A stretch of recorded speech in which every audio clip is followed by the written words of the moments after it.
que ver con un tipo de inventario o un modelo de inventario que se llama modelo de inventario de periodo único. La característica principal de ese tipo de inventario es que la demanda es probabilística. Entonces, el tema que la demanda sea probabilística indica que es una variable aleatoria. Y al ser una variable aleatoria, entonces, para poder estudiar este tipo de inventario, hay que construir un generador de esa variable aleatoria. Entonces vamos a mirar qué características esenciales tiene este tipo de modelos de inventario o para qué se utiliza. Entonces básicamente estos modelos de inventario se utilizan para productos perecederos. ¿Qué es un producto perecedero? Pues es aquel que se puede tener en inventario solo en un periodo limitado de tiempo. Por eso se llama modelo de periodo único. Entonces, ¿dónde se aplica? Básicamente se aplica a situaciones en las cuales se debe colocar un pedido de un producto al final de cada periodo. Entonces, el modelo de inventario único se suele utilizar mucho de manera tradicional como el modelo del vendedor de periódico. Digamos que es muy usual de que cuando uno habla de este tipo de modelo de periodo único, se refiera al modelo del vendedor de periódico. ¿Por qué tradicionalmente se ha manejado esto con el nombre del vendedor de periódico? Porque el ejemplo más típico, el ejemplo más claro para uno modelar aquellos productos perecederos que por su nombre de perecedero, por su condición de perecedero, quiere decir que rápidamente se tienen que, los periodos pues son cortos y solamente, como su nombre lo indica, se hace en un solo periodo.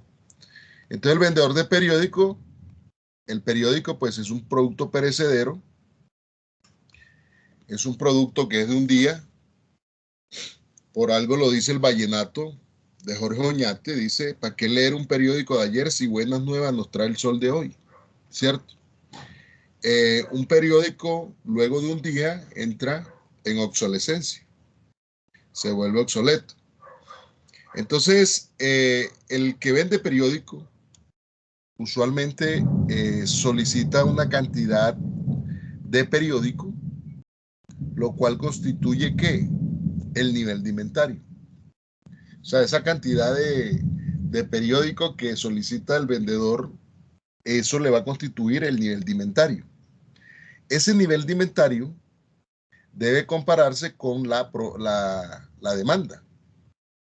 Ahora, como la demanda es probabilística, algunas veces la demanda puede ser mayor, otras veces la demanda puede ser menor. Entonces es muy importante uno tener presente la comparación que se debe hacer entre el nivel de inventario, es decir, la cantidad de periódico que se tiene disponible para satisfacer la demanda y precisamente la demanda. Entonces, ¿qué pasa cuando la demanda es mayor? Cuando la demanda es mayor, pues se venden la cantidad de unidades que se tienen en inventario. Pero hay un problema. Por las cantidades que yo dejo de vender, por no tener en existencia, por esas cantidades yo debo pagar un costo.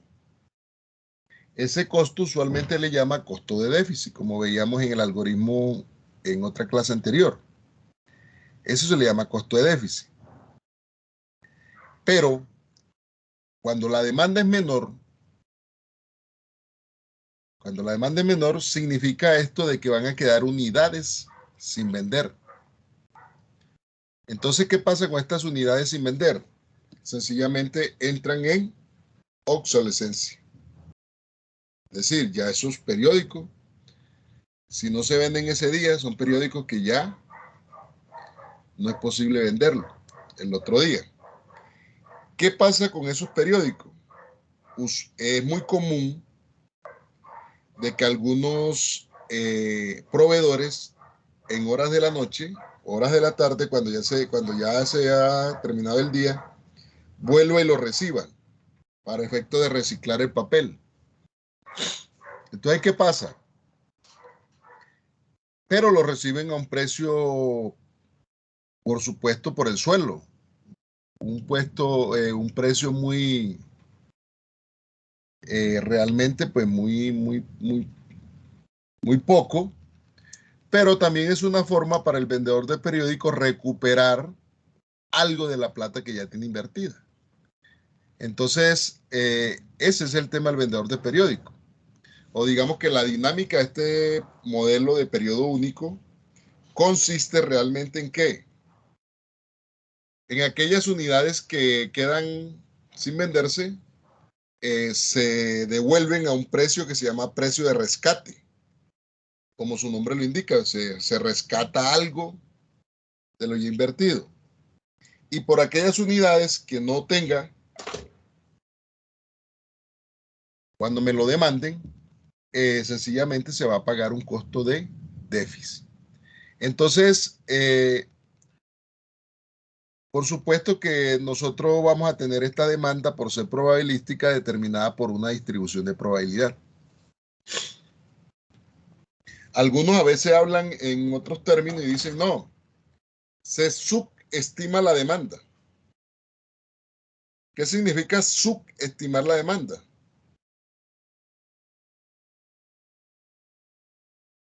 Pero será como hacerla más pequeña de lo que se podría hacer, ¿ok? A ver, ¿qué significa cuando yo me refiero que subestimo la demanda? ¿Qué es subestimar?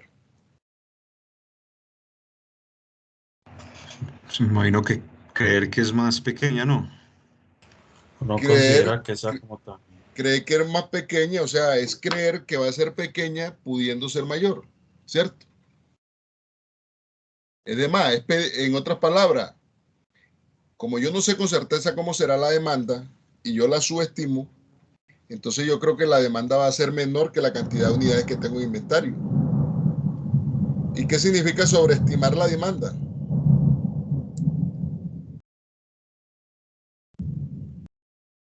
Es creer de que que va a ser mucho, ¿cierto? Cuando en realidad va a ser poco. Entonces, como la quieran llamar, los artículos perecederos pueden ser, por ejemplo, los periódicos, las revistas, las flores, por ejemplo, que vende una floristería, la preparación de comidas en un restaurante, por ejemplo. Aquí en Antioquia es muy típico el famoso calentado, que nos gusta tanto. Miren que uno en un día normal se come unos frijoles y valen 15.000 pesos. Y ese otro día que hace el restaurante, pues los mismos frijoles que me valían 15.000 pesos otro día, me le colocan ahí lo revuelven con arroz, me le ponen un huevo y un pedazo de carne y me lo venden 8.000 pesos.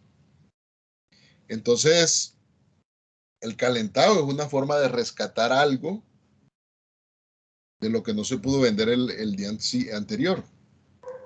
Algunos restaurantes, por ejemplo, tienen algunos convenios con algunas instituciones que son de carácter social, por ejemplo, que le dan alimento a personas de la calle.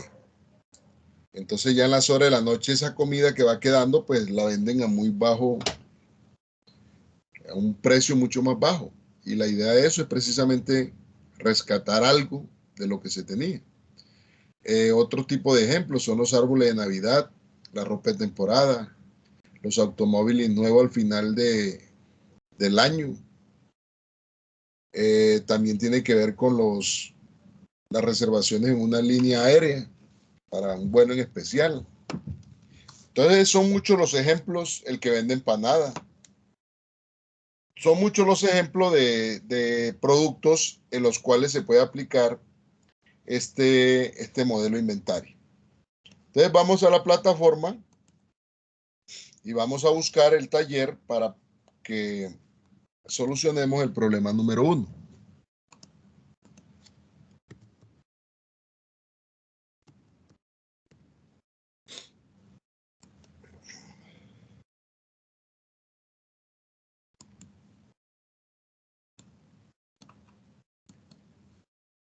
Entonces vamos a solucionar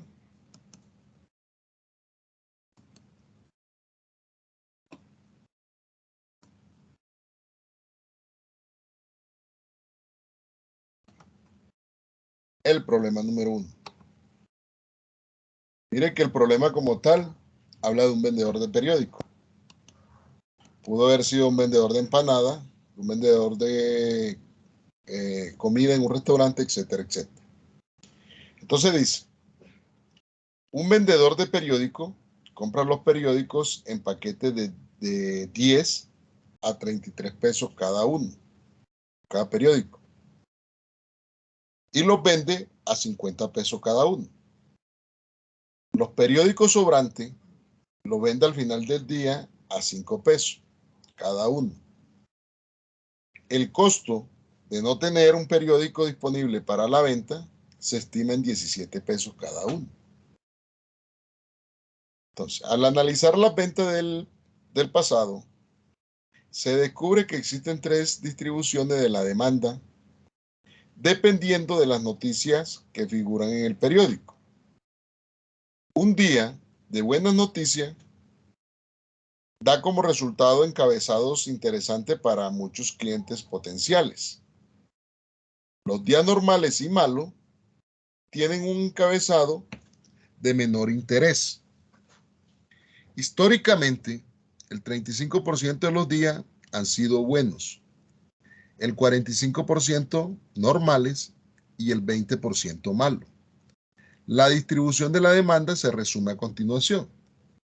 Entonces, dependiendo del tipo de noticia, pues algunos días serán buenos, un 35%, otros días serán regulares, un 45%, y un 20% de que sea malo. Dependiendo del día, entonces la demanda va a ser la siguiente.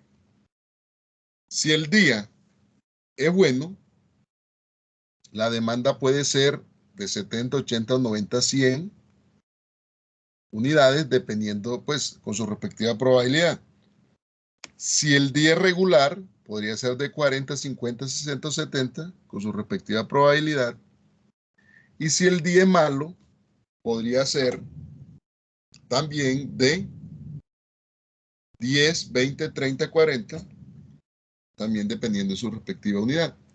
Entonces, este tipo de problemas son muy típicos. Llámese periódico, llámese cualquier producto que en esencia sea perecedero. ¿Y cuál es la dinámica del tema? Que generalmente lo que sobra se trata de rescatar de alguna manera como sea posible. Entonces, eso es lo que vamos a hacer. Vamos a construir, vamos a solucionar el problema vía simulación. Entonces vamos a abrir Excel. Los que me quieran seguir me dicen y yo voy con calma. Abrimos Excel y vamos a construir ese modelo. Entonces, en estos modelos, uno no debería esperar que le digan con cuántas unidades comienza, porque es precisamente eso lo que yo quiero determinar.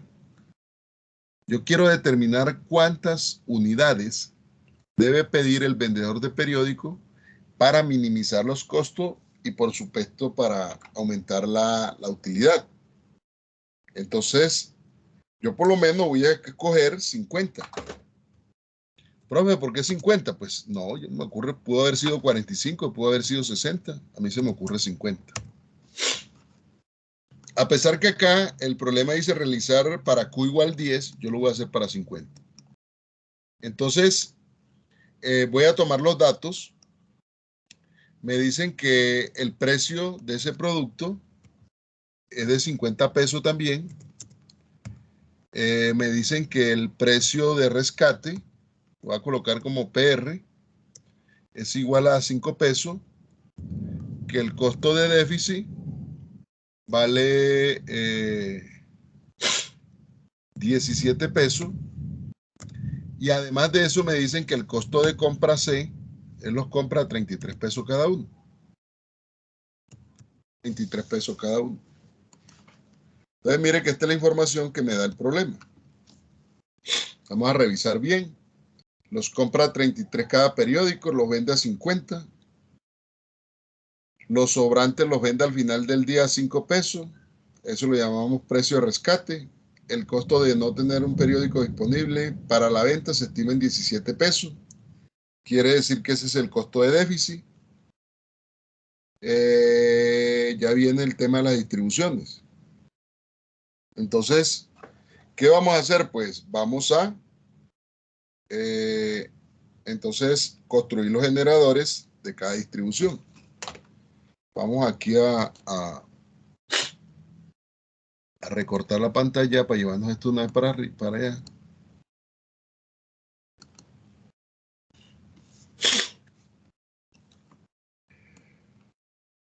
Pues me cogió la gripa.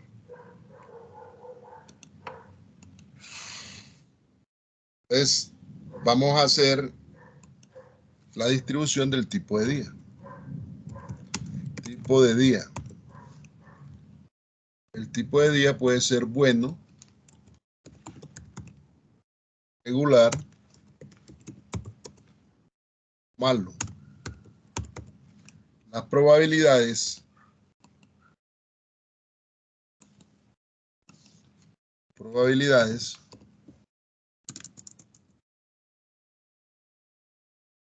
son las siguientes. Punto 35, punto 45 y punto 20. Verifiquemos siempre, esto no está de más. De pronto nos escapa ahí una sorpresa. Y buscamos la función de distribución acumulada, f de x. Esto es igual a 35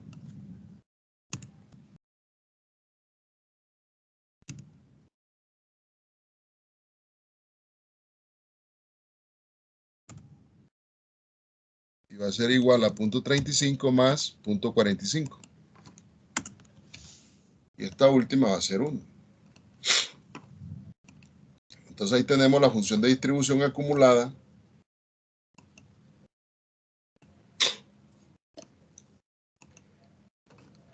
para determinar si el día es bueno, regular o malo.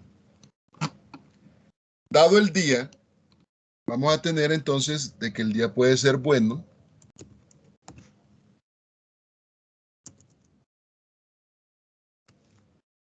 Cuando el día es bueno, la demanda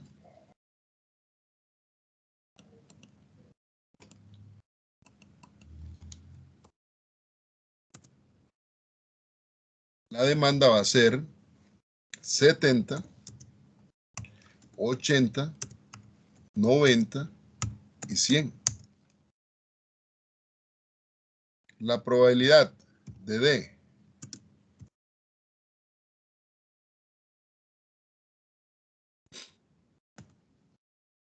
es igual a punto 3, punto 2, punto 3 y punto 2. Verificamos si en efecto suma 1 todo. Sí. Y encontramos la función de distribución acumulada, o sea, f mayúscula de D. Esto va a ser igual a ¿qué? El primer valor lo traemos acá. Y esto va a ser la suma de este, más este. Y la llevamos hasta 1. Entonces, acá pues tenemos la distribución de probabilidad cuando el día es bueno.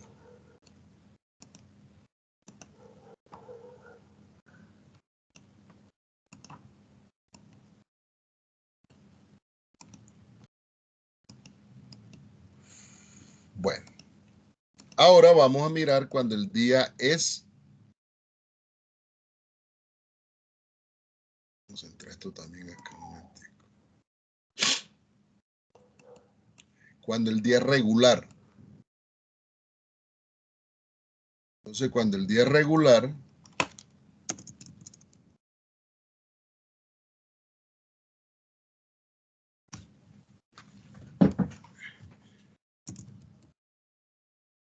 del día regular vamos a tener que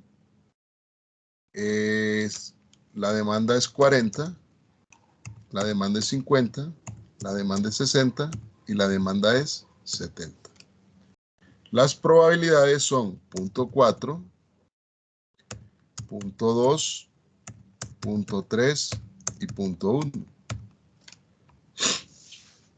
Ahí tenemos cuando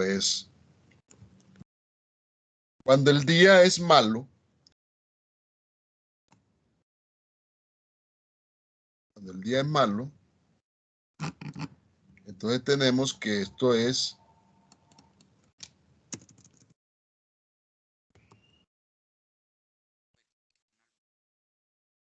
cuando el día es malo, entonces la demanda va a ser 10, 20, 30 y 40. Y las probabilidades son 0.1, 0.4, 0.3 y 0.2. Y ahí tenemos las distribuciones de probabilidad entonces, para poder hacer la simulación. Ya puedo borrar esto.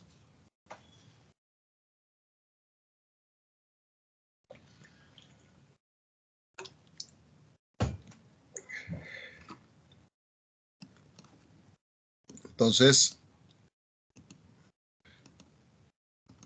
tenemos aquí los datos. Entonces, lo primero que yo tengo que simular es si el día es bueno, regular o malo. Entonces, vamos a simular esto unos 30 días.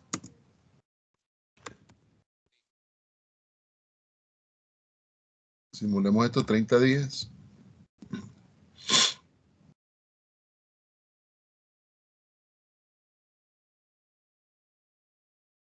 Entonces, vamos a simular 30 días.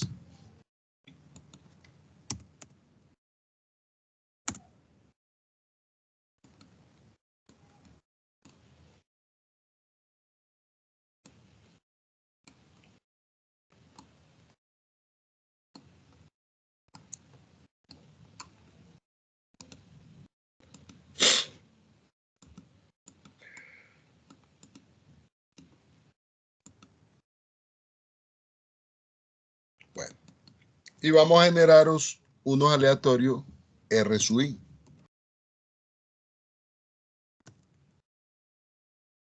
Recuerden que eso lo generamos con la función aleatorio y le quitamos esa fórmula.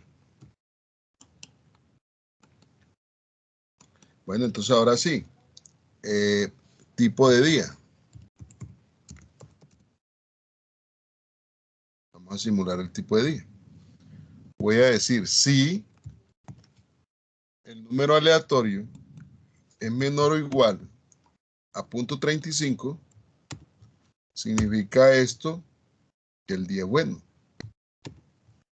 En caso contrario, si el número aleatorio es menor o igual a 0.8, significa que el día es regular, y si no, es porque el día es malo.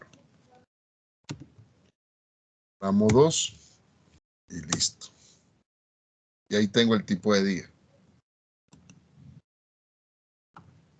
El primer día fue bueno, el segundo fue regular, el tercero fue regular, el cuarto regular, el quinto es malo y así sucesivamente. Ahora, ¿qué tengo que hacer? Dependiendo del tipo de día, me tiene que comenzar a generar la demanda. Entonces, para la demanda debo tener RJ o R sub J.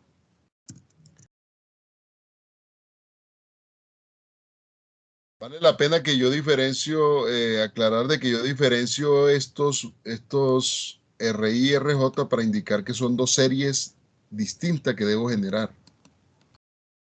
Una para el tipo de día y otra para la demanda. Entonces vuelve y juega con la función aleatorio. Abro y cierra.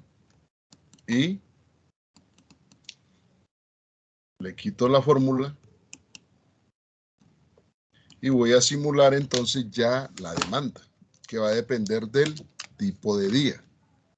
Entonces, demanda, vamos a decir que la demanda va a ser igual si G7 es igual al día bueno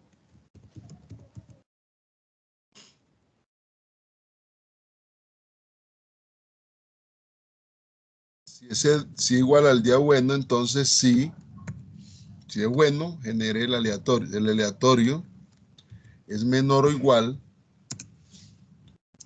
a 0.3, significa que la demanda será 70. Si es menor que 0.3, significa que la demanda será 70. En caso contrario, si el aleatorio es menor o igual a 0.5, indica que la demanda será 80. En caso contrario, si el aleatorio es menor o igual a 0.8, significa que la demanda es 90. En caso contrario, la demanda será 100. Entonces, es y esto es igual al día es regular. El día regular, entonces,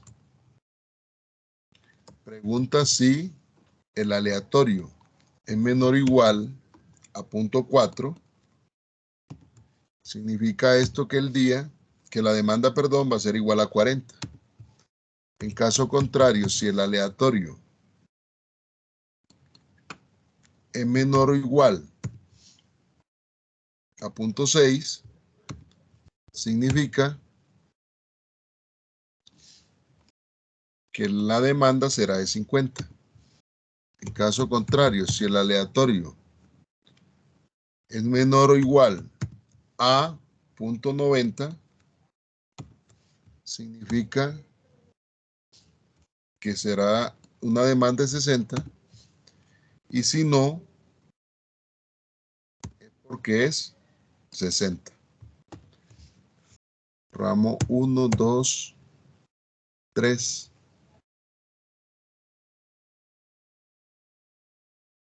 3. Pregunta nuevamente si esto es igual a bueno, a malo digo, perdón. Si es igual a malo, entonces pregunte si el aleatorio es menor o igual a 0.1, entonces la demanda será de 10. En caso contrario, si el aleatorio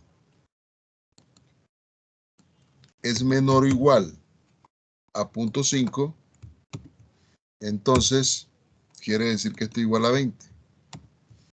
En caso contrario, si el aleatorio es menor o igual a 0.8,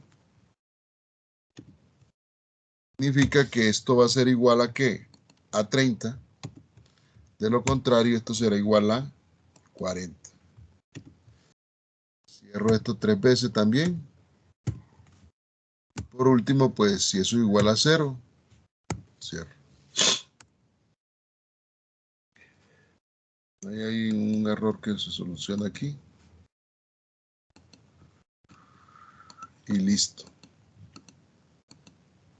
Entonces verifiquemos a ver. El día fue bueno y este es 0.90. El día es de 100, correcto. El día fue regular. Demanda de 60. 0.87, claro que sí. Acá es 60. Está bien entonces la fórmula ahí. Entonces mire que ya generamos la demanda dependiendo del tipo de día. Ahora, ¿qué vamos a hacer? Luego de generar la demanda, como siempre, ya lo que me interesa acá es comparar con el nivel de inventario. Aquí con el nivel de inventario, con los 50 unidades que voy a hacer. Entonces, venta real.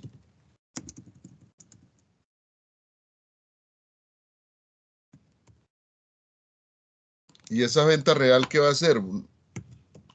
Lo que va a resultar de comparar la demanda. Entonces, si la demanda es mayor o igual que la cantidad que tengo en inventario, que Q, significa que puedo vender las 50 que tengo. En caso contrario, venderé lo que me piden. Y ahí, esa es la venta real. Esto no es cierto.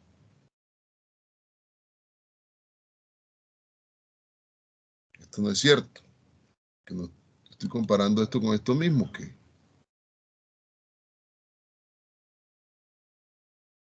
si esto es mayor que este valor, mayor que eso, mayor o igual. Si es mayor o igual que B1, sí, así creo que eso está bien. Entonces mire que aquí me van a pedir, tengo 50 en inventario. Me piden 100, ¿cuánto puedo vender? Las 50 que tengo. Me piden 60, ¿cuánto puedo vender? Las 50 que tengo. Por acá me pidieron 40, tengo 50, vendí 40. Entonces, si me piden más de las 50, lo único que puedo vender son las 50. Y si me piden menos de las 50, pues puedo vender las 50, lo que me pida. Profe, ¿Sí? ¿cuál era la fórmula de venta real? Que me quedé haciendo la demanda y no la vi. Acá, dale. Si la demanda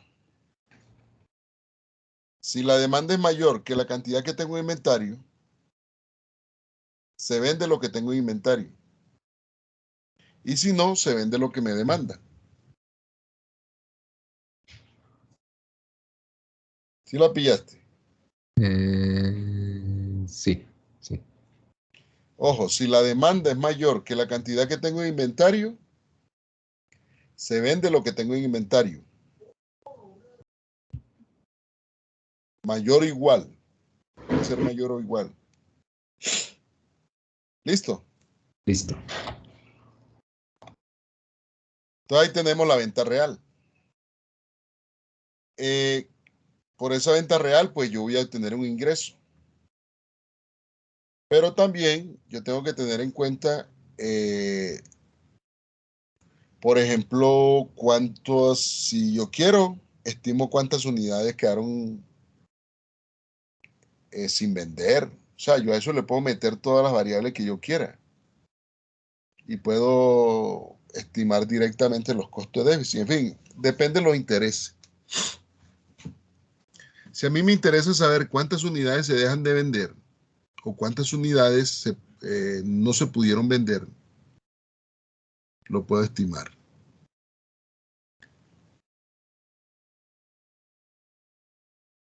Entonces, por ejemplo, lo voy a hacer paso a paso ahí para que miremos el asunto. Unidades sobrantes.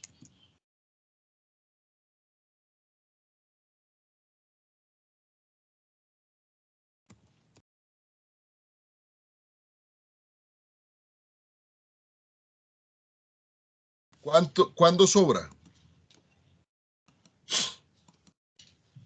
¿Cuándo sobran unidades?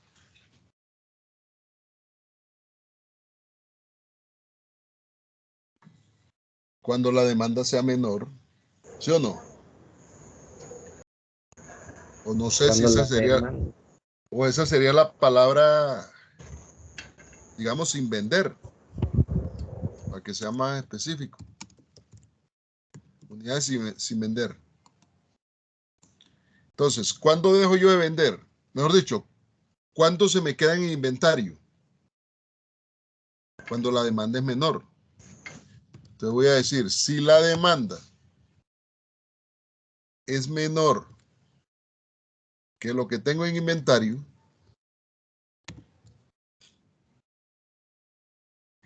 entonces, ¿cuántas unidades se me van a quedar en inventario? lo que tenía en inventario menos la demanda.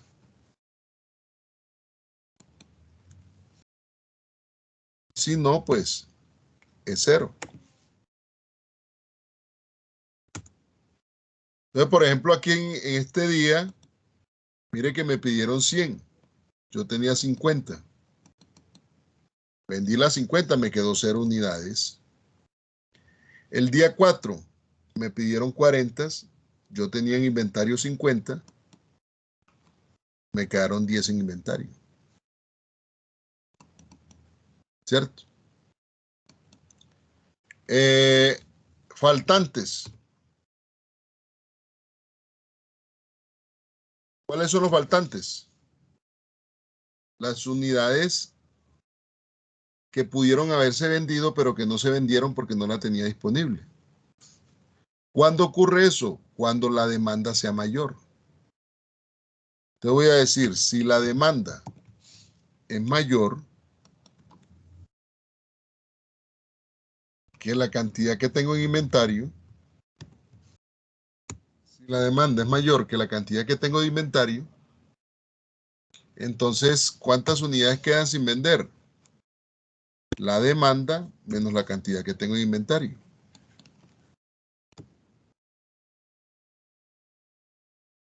Si no es cero.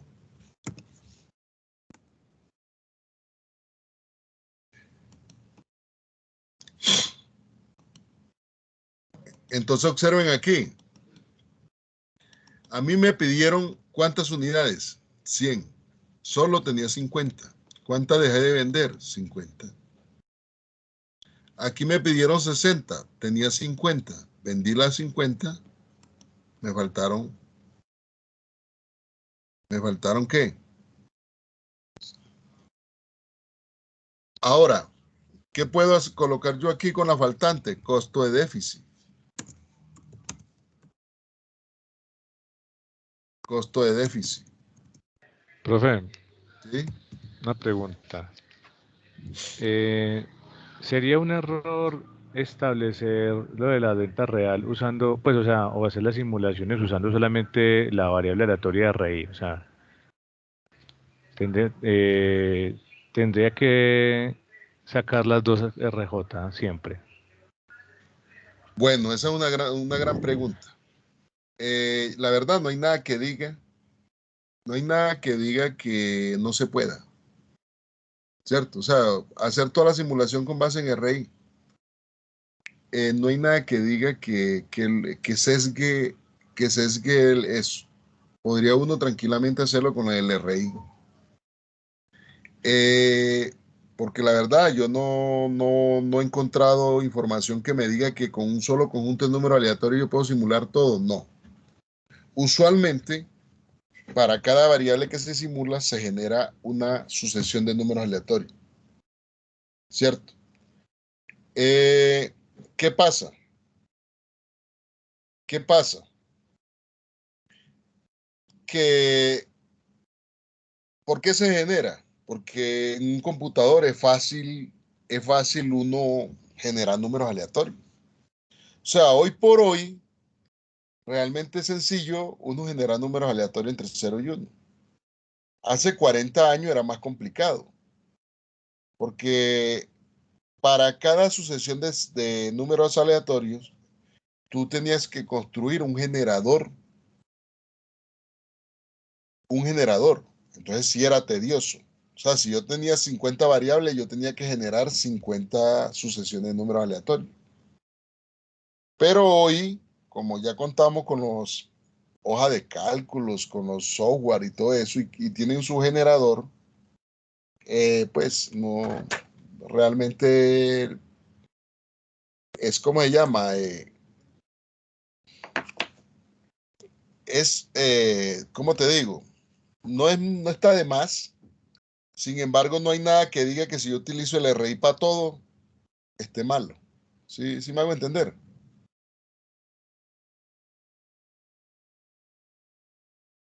Entonces hoy utilizo... Hola, sí, sí te quedó claro. Bueno, entonces el costo de déficit, recuerde que el costo de déficit son con aquellas unidades faltantes. Por estas 50 unidades que yo dejé de vender, yo voy a pagar 17 pesos por cada una de ellas. Son 17 pesos que debo pagar por él. En este caso serían 850.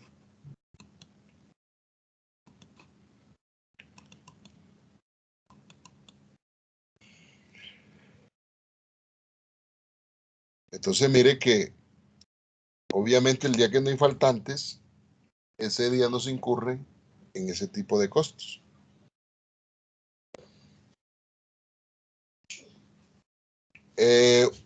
Yo obtengo un ingreso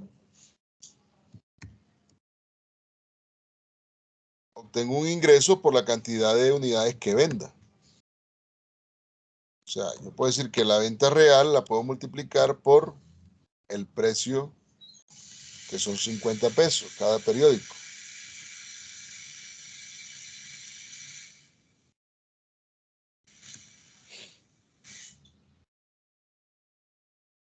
Por 50.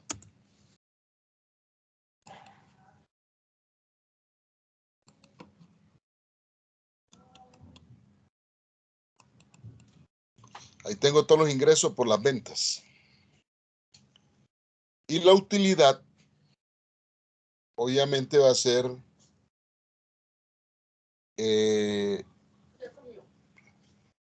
es igual a los ingresos menos los costos. Entonces, mire que yo tengo dos ingresos de alguna manera. Yo tengo un ingreso cuando vendo los periódicos a 50 pesos, pero también tengo un ingreso por la cantidad que sobra, ¿cierto? Entonces yo puedo colocar acá precio de rescate.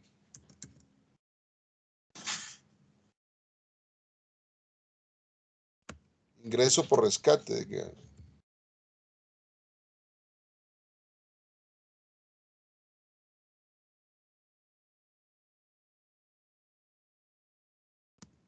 Rescate.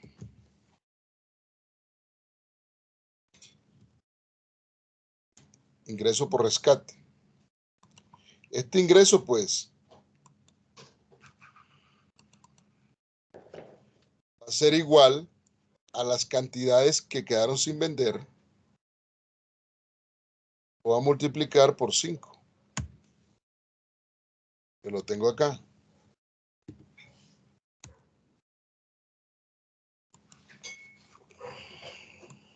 Y esto es lo que voy a rescatar diariamente por las cantidades que...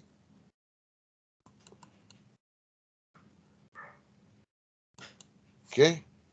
Ah, no lo... Esto hay que... Y no es esto. Es P. PR, de rescate.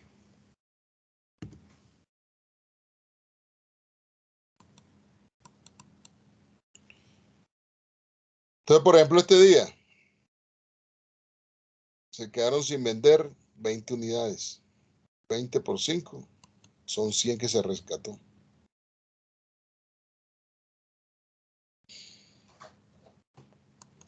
Ahora sí, calculemos la utilidad.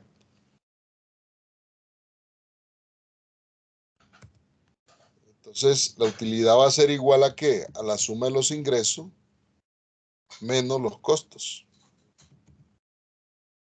Entonces, ¿qué ingreso tenemos? Tenemos el ingreso normal más el ingreso por rescate. ¿Y qué costo tenemos?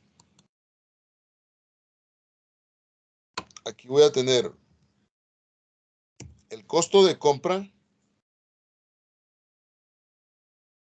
El costo de compra, que sería C, serían 33 por la cantidad que compra él. El nivel de inventario, o sea, por 50. Por 50.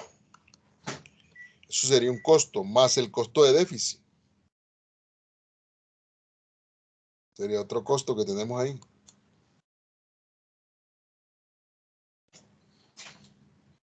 ¿Listo?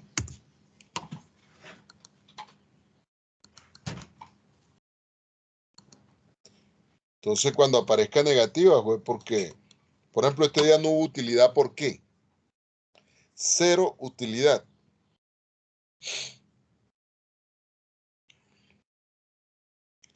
Imagínense ustedes, se vendieron 50 unidades. 50 multiplicada por 13, multiplicada por 33, por el precio, se tuvo un ingreso de 2.500.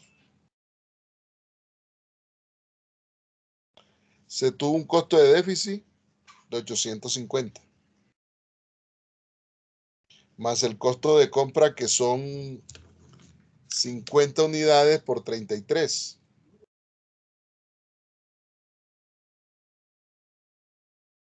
1.650. Más 850, 2.500. Entonces, ese día no hubo utilidad.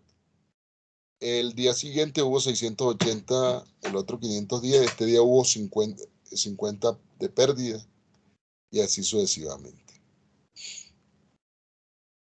Entonces, si ustedes se dan cuenta, la utilidad, digamos, lo que es inverso al costo.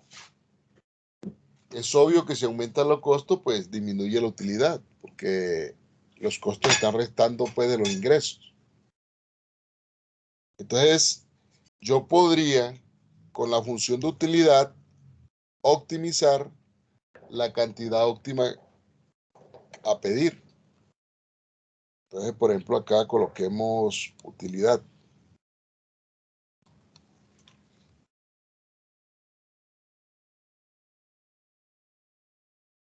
Utilidad promedio.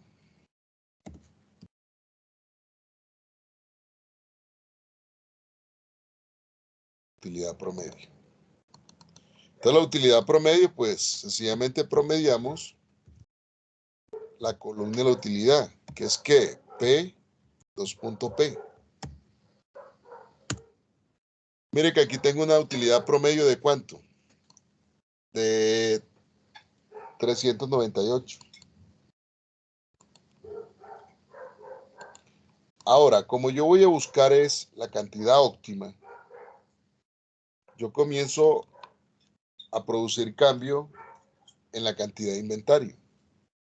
Yo, por ejemplo, aquí digo, bueno, ¿qué pasa si son 55? 398. Aumenta la utilidad. ¿Qué pasa si es 60? Mejora la utilidad. Si mejora la utilidad es porque los costos están disminuyendo. ¿Qué pasa si es 65? Bajó, ¿sí o no? Con 60 tenemos que 490. Con 65, 474. Entonces, bueno, será 60. Será 61. Estamos en 490. 486 comienza a bajar. ¿Qué quiere decir? La cantidad óptima es 60. Ey, pero pudo haber sido 59. Entonces miremos a ver. Ahí está en 490. Miremos con 59. Mire que también baja. Entonces, este señor vendedor de periódico, ¿qué tiene que hacer? Todos los días pedir 60 unidades de periódico.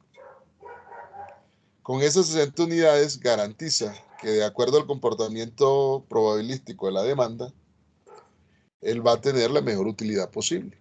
Va a tener un equilibrio en los costos y de esa manera optimiza pues sus ventas.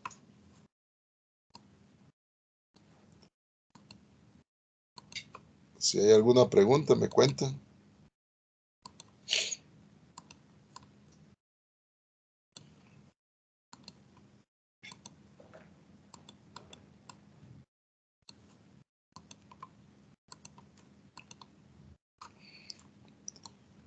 No question. Profe, ¿me permite ver, por favor, la fórmula de unidades sin vender? Unidades sin vender acá.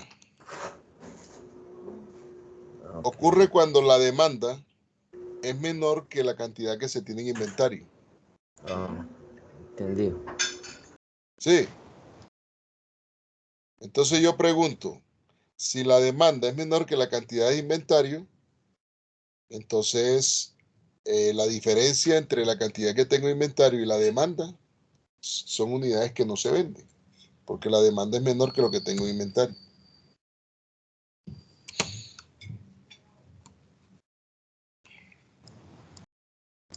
Profe, ¿no puede explicar lo de la forma de la utilidad? Es que no entendí por qué cogió. O sea, la utilidad en esencia siempre va a ser ingreso menos costo, ¿sí o no? Sí, Cualquier utilidad siempre vas a recoger los ingresos y le vas a restar los costos. ¿Estamos? sí, Entonces mira qué ingresos tengo yo. Yo tengo ingreso por la cantidad que vendo, que es esta variable que llamé ingreso, que en este caso sería venta real, que serían 60 unidades, por el precio. Listo, por el precio de venta. Aquí obtengo un ingreso de 3,000 pesos o dólares, lo que quiera.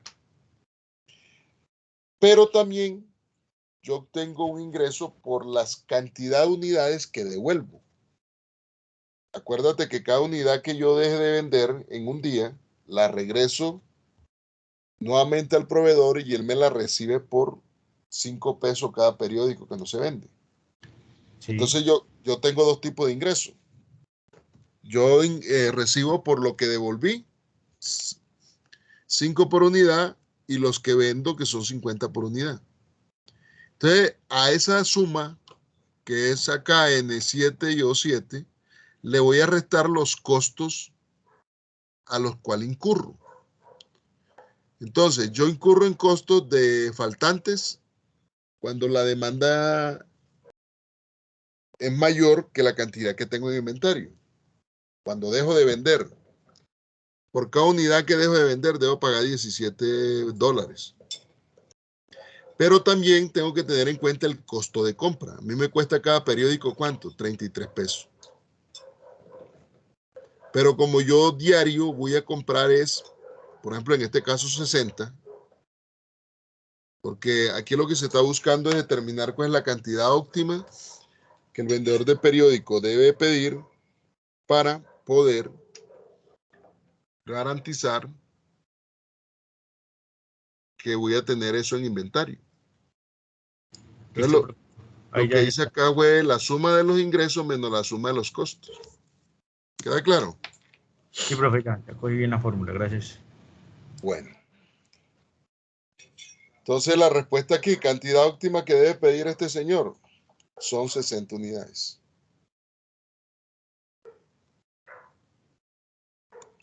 Voy a guardar esto.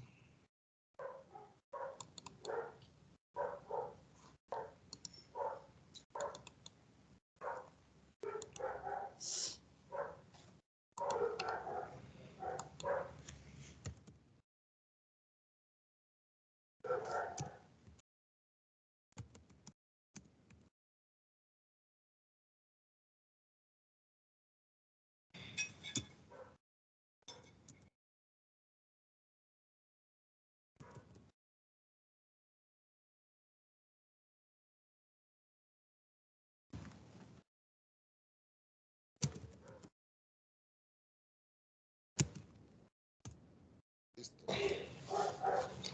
Bueno, muchachos. Entonces, miremos lo siguiente. Nosotros, hasta acá hemos simulado variables aleatorias discretas, ¿cierto? Podemos decir que las distribuciones de probabilidades que hemos utilizado son distribuciones empíricas. Acordémonos de que las distribuciones empíricas, pues, son distribuciones en las cuales se tienen observaciones, ¿cierto? Algunas veces tenemos variables que son de naturaleza continua, pero acordémonos de que una variable que es continua, para recoger la información hay que medirla. Entonces, algunas veces no es posible, a pesar que la variable es de naturaleza continua, no es posible medir, sino que la información que tenemos a la mano es una información, son observaciones. El decir que son observaciones significa que provienen de conteo. Provienen de conteo. Entonces, en este caso, generalmente esto se maneja en intervalos. Entonces voy a hacer un ejercicio. Voy a hacer un ejercicio para mirar cómo podemos simular este tipo de variable. Entonces, el ejercicio lo voy a plantear así. Digamos que en un taller de mecánica,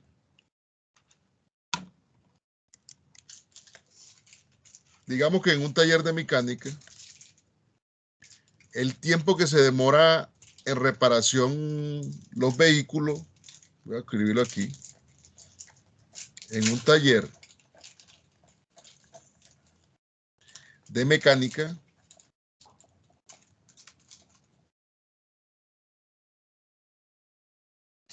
el tiempo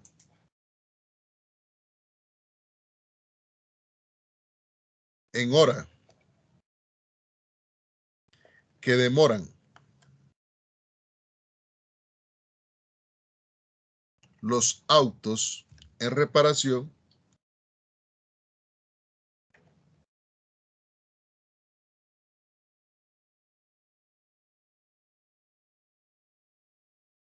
es.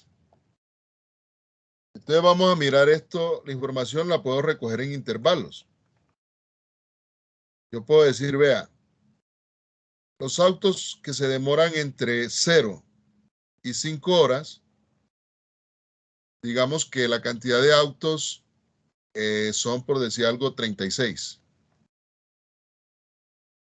La cantidad de autos que se demoran entre 5 horas y 10 horas son 20. La cantidad de autos que se demoran entre 10 y 15 horas, digamos que son, ¿qué? 18. Entonces,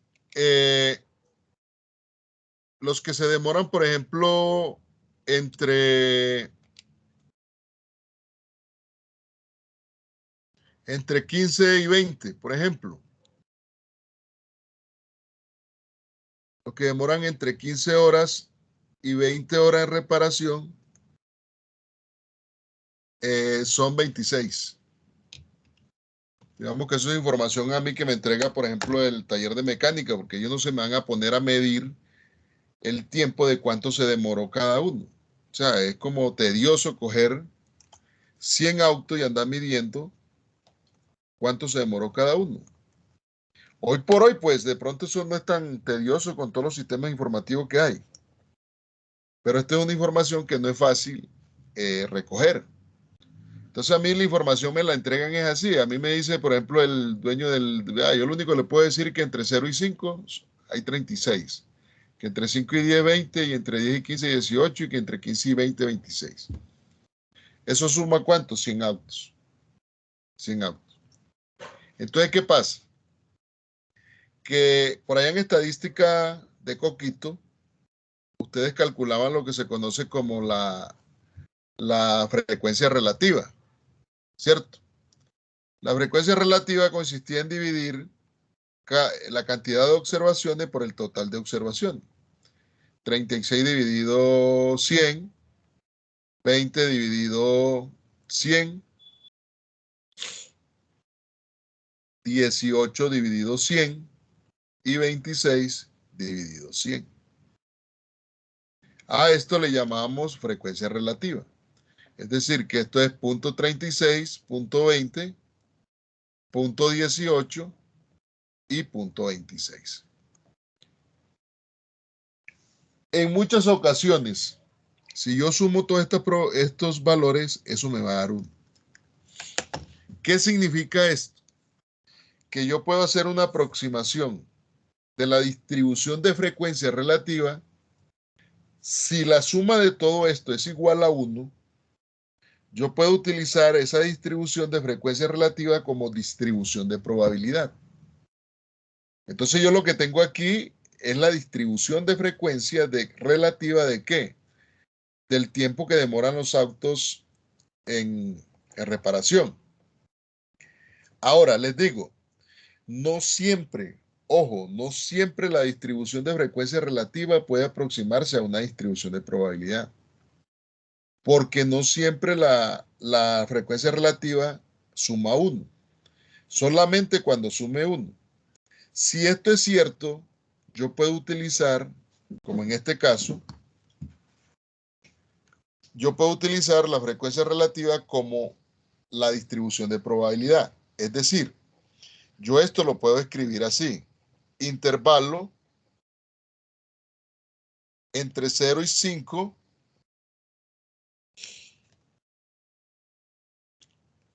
P de X, que ya sería probabilidad, es igual a ¿cuánto? A 0.36. Entre 5 y 10 es igual a 0.20. Entre 10 y 15 es igual a 0.18.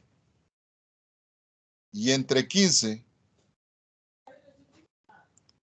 y 20 es igual a ¿qué? A 0.26. Por supuesto que esto sume a 1. Entonces mire que son dos conceptos diferentes. Una cosa es la distribución de frecuencia relativa y otra cosa es la distribución de probabilidad. Cuando ya he realizado esta aproximación, ya puedo encontrar entonces ¿qué? La frecuencia acumulada. ¿Cómo la calculamos? Como la hemos calculado siempre. 0.36, 0.56, más 0.18, ¿cuánto da? 0.74, 0.74 y 1. A ver, ¿cómo se llama este método que estoy realizando? Este método le llaman el método de histograma. ¿Por qué? Porque realmente lo que yo estoy manipulando aquí es un histograma. Método del histograma.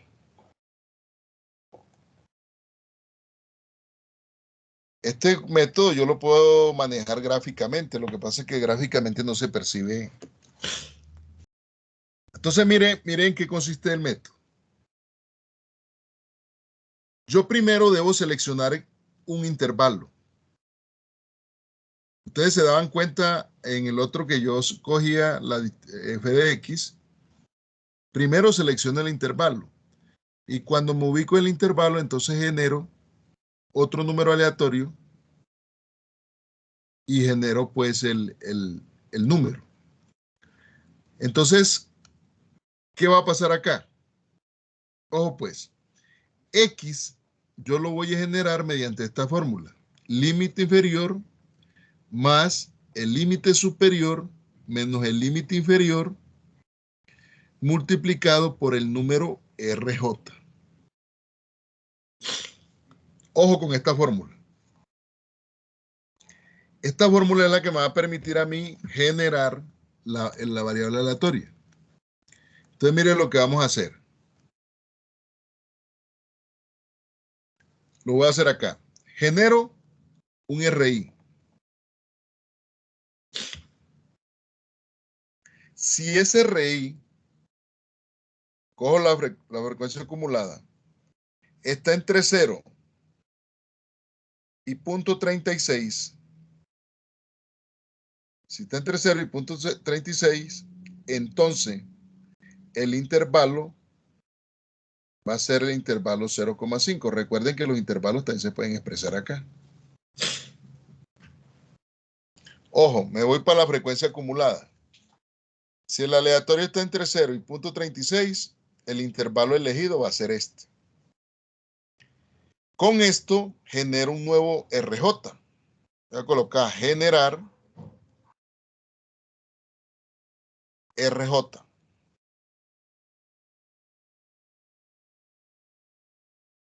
Y X va a ser igual a ¿quién?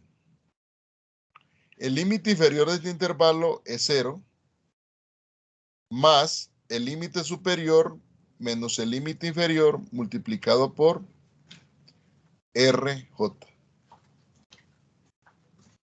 Ojo, si se selecciona este intervalo, de esta manera se halla el intervalo. Si el número aleatorio RI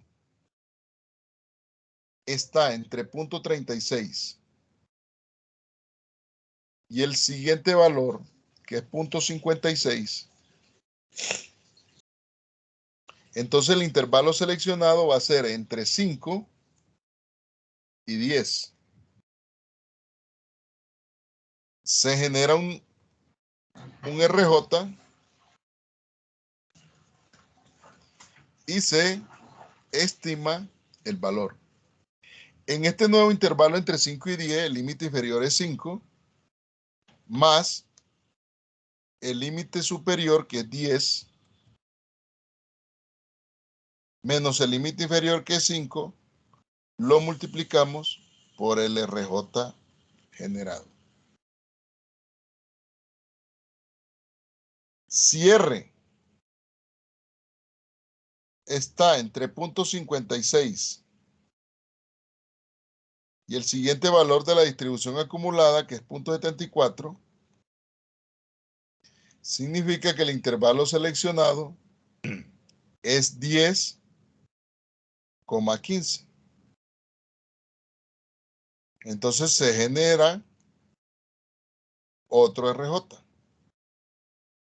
Y esto va a ser igual acá. ¿A qué? X va a ser el límite inferior es 10 más 15 menos 10 multiplicado por el RJ. Y si el RI está entre 0.74 y 1,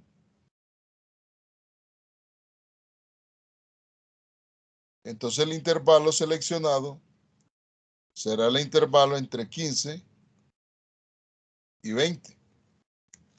Se genera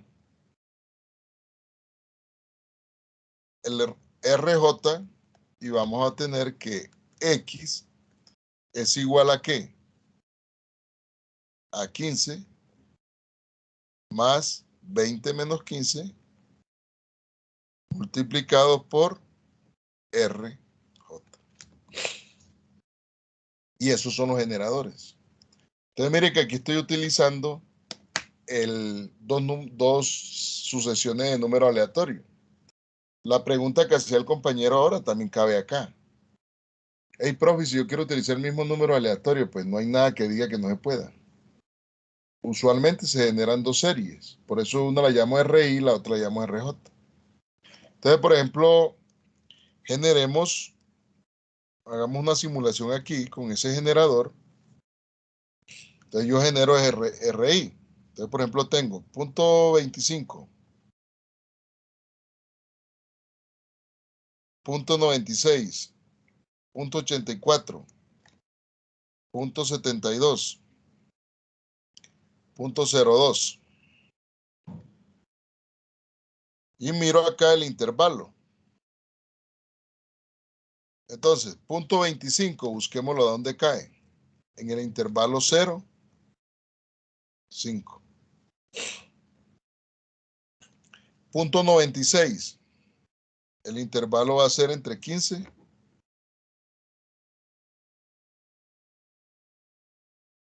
y 20. 0.84. También es el intervalo 15 y 20. 0.72. Acá en el intervalo 10, 15. 0,02. Cae entre 0 y 5. Perdón. Entonces, luego genero la sucesión de números aleatorios RJ.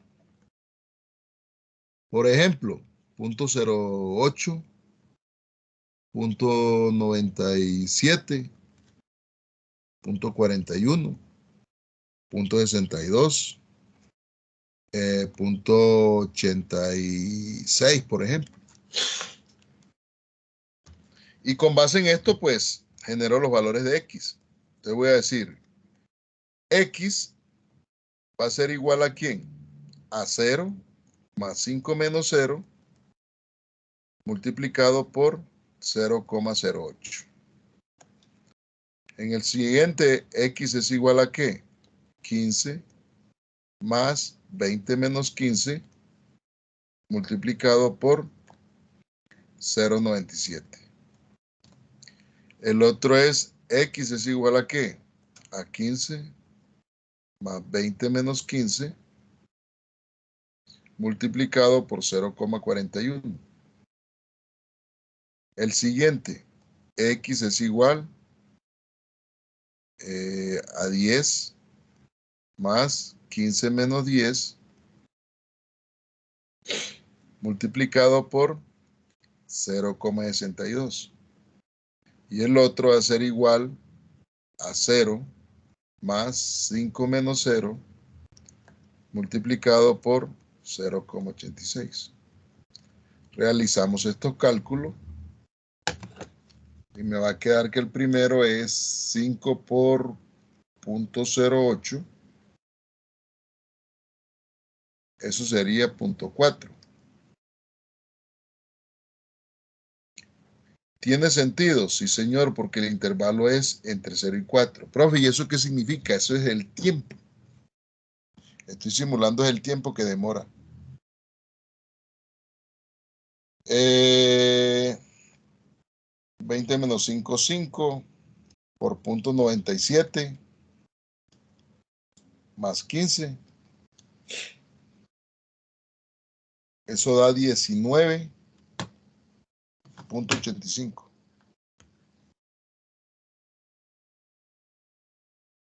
¿Tiene sentido? Claro, el intervalo es entre 15 y 20. El siguiente valor.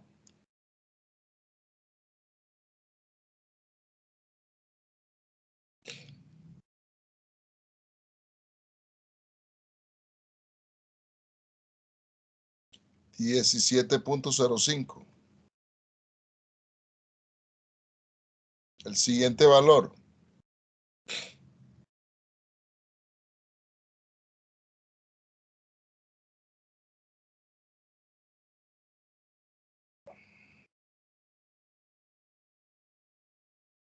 $13.1.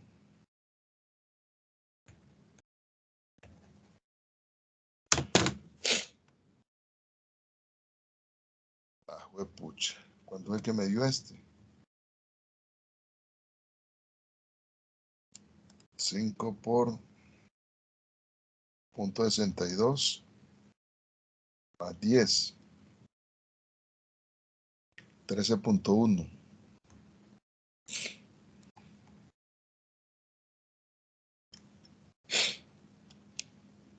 Y el otro es 5 por 0.86. Eso da 4.3. Entonces mire que esta variable que ven acá es una variable de tiempo. ¿Cómo puedo interpretar yo eso? Como el tiempo al simular. Al simular, pues, la variable tiempo es el tiempo que se demora en reparación. El tiempo que se demora en reparación, pues, los autos.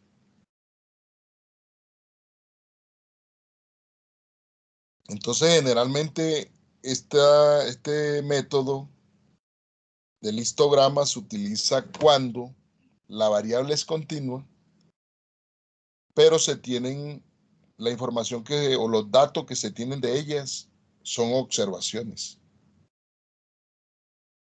Entonces, para que lo tengan muy presente esta parte.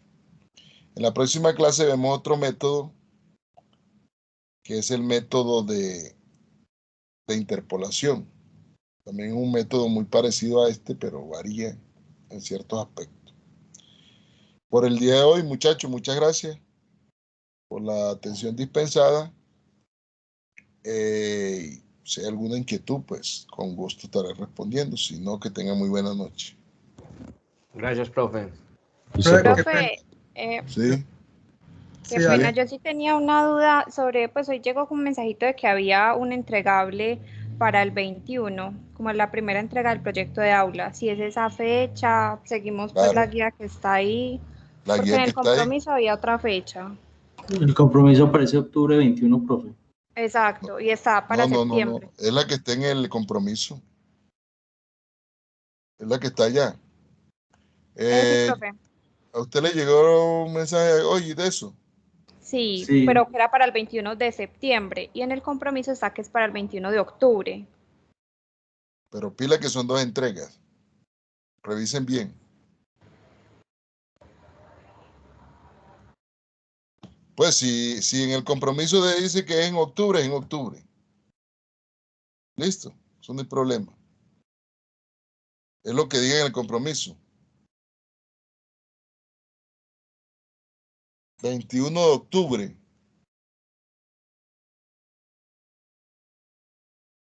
Sí, no lo que diga el compromiso, eso será sagrado ahí.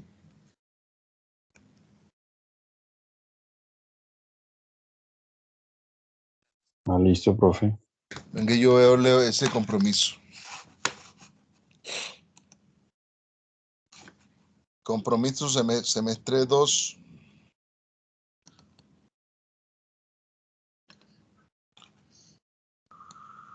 Lo que diga aquí, eso será. 21-10. No. Una de ellas es el 3, ¿sí o no? Y el otro.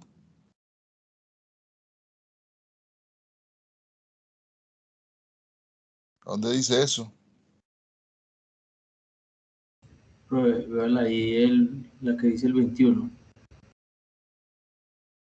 Ah, sí, se queda el 21, el 21. Sí, el 21 de octubre. Ese mensajito lo generó esta plataforma. Sí, profe, es que la entrega está programada para la otra semana, donde dice entrega del proyecto de aula 1, dice martes 21 de septiembre de 2021, 6 Hasta ahí días dice, restantes. profe. Mira, el 21 dice que hay una entrega. Entonces seguramente yo me equivoqué. Seguramente yo me equivoqué aquí cuando programé esto. Primera entrega es 21 de octubre.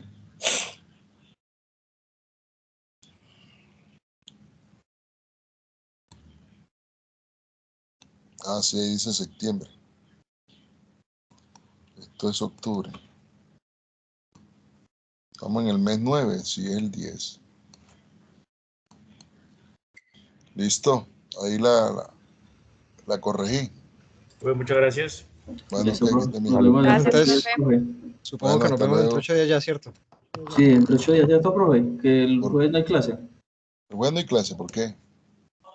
Mandaron comunicado de que hay actividades esta semana. Ah, bueno. Si mandaron comunicado, pues a rumbia se dijo. ¿Qué más hacemos? Hay actividad. Entonces hay actividad esta semana. Sí. Sí. ¿Actividad de qué? Pues que hay actividades de fiesta, ¿eh? ¿Qué es lo que hay en el tema esta semana? ¿Jornada universitaria es? Exacto. Ah, bueno. Listo, ¿no? Entonces hablamos entre 8 días. Si no hay clase, no hay clase. Que gane Colombia otra vez entonces. Gracias, profe. Bueno. Bueno, Muchas pues. gracias, profe. Bueno, chao, que esté Chao. muy bien. Ok, Hasta bueno. luego.